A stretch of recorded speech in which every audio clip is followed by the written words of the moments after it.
Alors, on finit le chapitre 4, dernier élément dans les achats et les ventes de biens. Comment est-ce qu'on prend en compte les emballages? Et en particulier, on va parler de la consignation et de la déconsignation des emballages.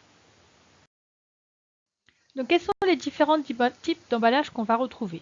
On a des emballages type carton, bouteille. C'est des emballages dans lesquels on met les produits, on vend les produits, on ne récupère pas les emballages. C'est ce qu'on appelle des emballages perdus.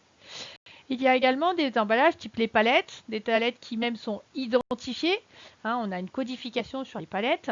C'est ce qu'on appelle les emballages récupérables. C'est-à-dire que je vends sur mes palettes, comme mes palettes sont identifiées, je vais pouvoir les récupérer, demander à mon client de me les rendre. D'un point de vue comptable, on va voir les 4 étapes dans la vie des emballages récupérables.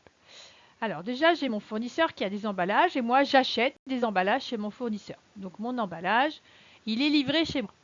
Ensuite, je vais procéder à la consignation des emballages. C'est-à-dire que je prends cet emballage et je le prête à mon client contre une consigne.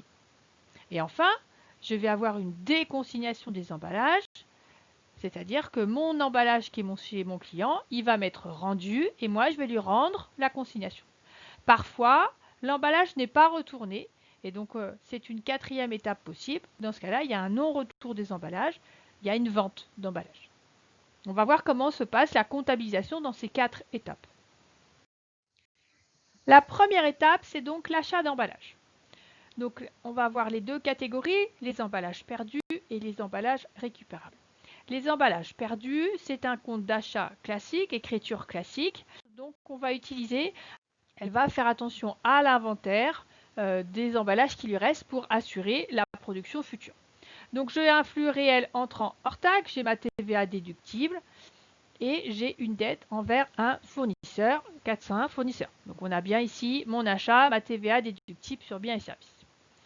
Dans le cas des emballages récupérables, ce sont des biens qui ne vont pas être consommés, donc qui vont être durables. On a vu, lorsque c'est un achat de biens non consommés, ce n'est pas un compte de la classe 6, c'est un compte de la classe 2. Voici le schéma qu'on a. À la date de la facture, on va utiliser un compte de la classe 2, un compte d'immobilisation, 2186, emballage récupérable, flux réel entrant pour leur taxe. J'ai ma TVA déductible, cette fois-ci c'est sur une immobilisation, donc je retrouve mon principe d'avoir un numéro de compte de TVA qui correspond à mon niveau de compte d'achat. Donc pour ça, ma TVA, et j'ai une dette envers un fournisseur, achat, emballage, récupérable.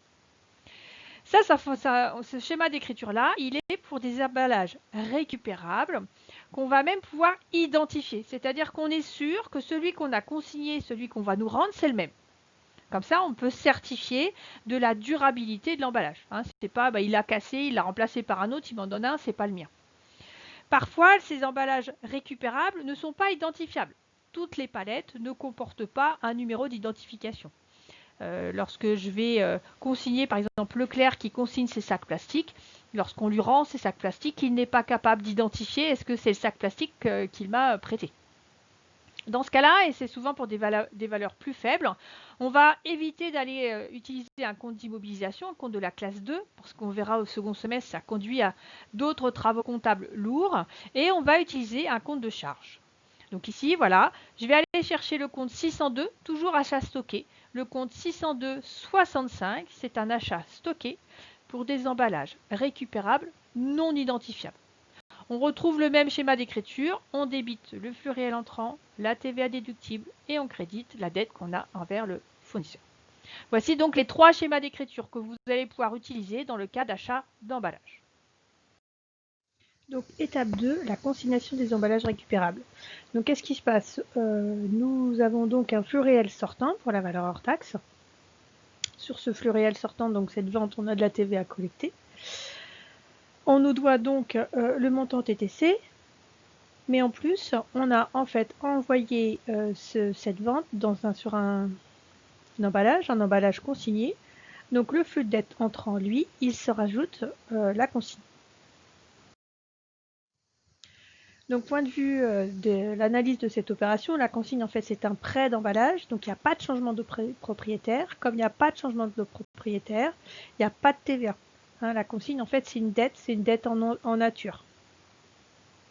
Voici donc l'écriture où on va avoir une dette de client, du TTC avec la consigne. Donc dans le net à payer, en fait, on part du TTC et on rajoute la consigne, qui est lié à un flux sortant de produits finis, de la TVA collectée et de la consigne, qui est une dette envers le client, alors que d'habitude, c'est le client qui a une dette envers nous, une dette envers le client pour cet emballage consigné. C'est-à-dire que le client nous doit de l'argent et nous, il faudra qu'on le rembourse.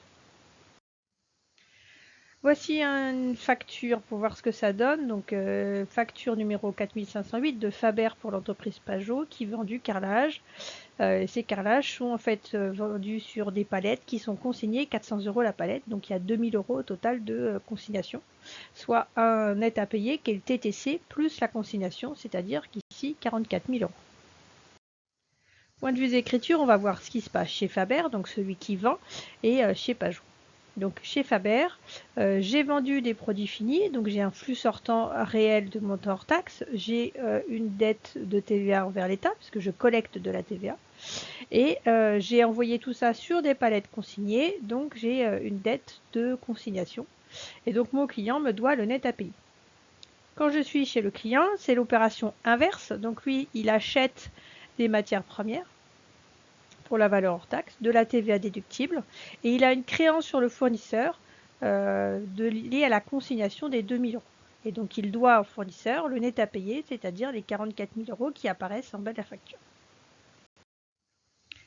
Donc étape 3, la déconsignation des emballages récupérables. Donc on verra que c'est soit l'étape 3, soit l'étape 4. Donc là, on me rend mes emballages récupérables, il faut donc que je rende la consigne. J'ai une déconsignation, cette déconsignation donne lieu à un document qui s'appelle la facture d'avoir. Il peut y avoir des factures d'avoir pour d'autres éléments. Là, c'est une facture d'avoir pour déconsignation.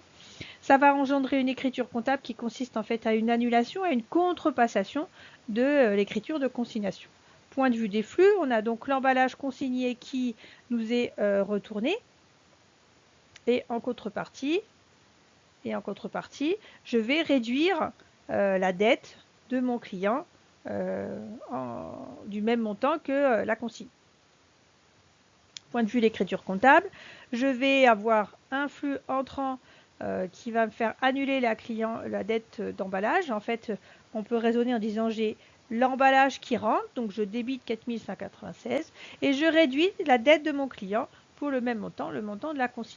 Il faut savoir que la déconsignation peut se faire au prix de la consigne, mais peut se faire également à une autre valeur. Cette année, nous aborderons que la déconsignation à la valeur de la consigne. Voici donc un exemple de facture d'avoir où là j'ai la déconsignation de 2000 €. Il n'y a toujours pas de TVA, hein, je déconsigne, il y a juste eu un prêt.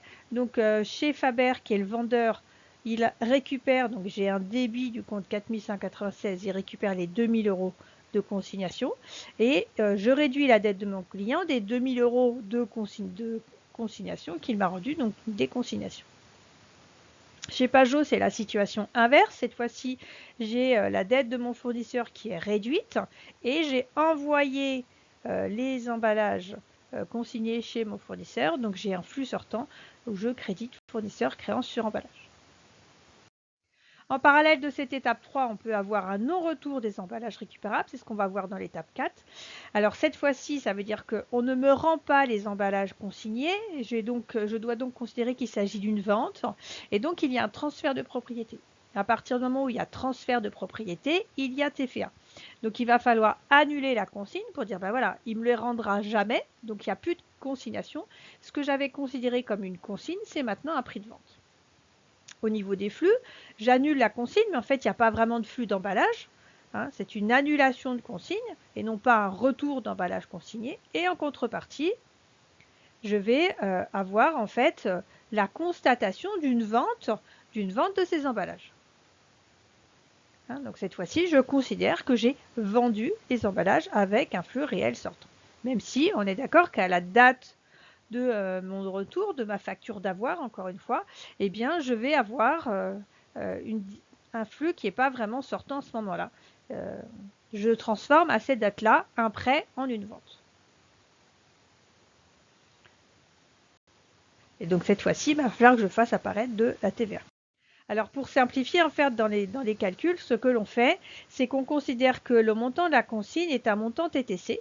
Et donc le client du coup ne nous doit plus rien. On considère qu'on annule sa dette d'emballage, ça quoi qu'il arrive pour la consigne.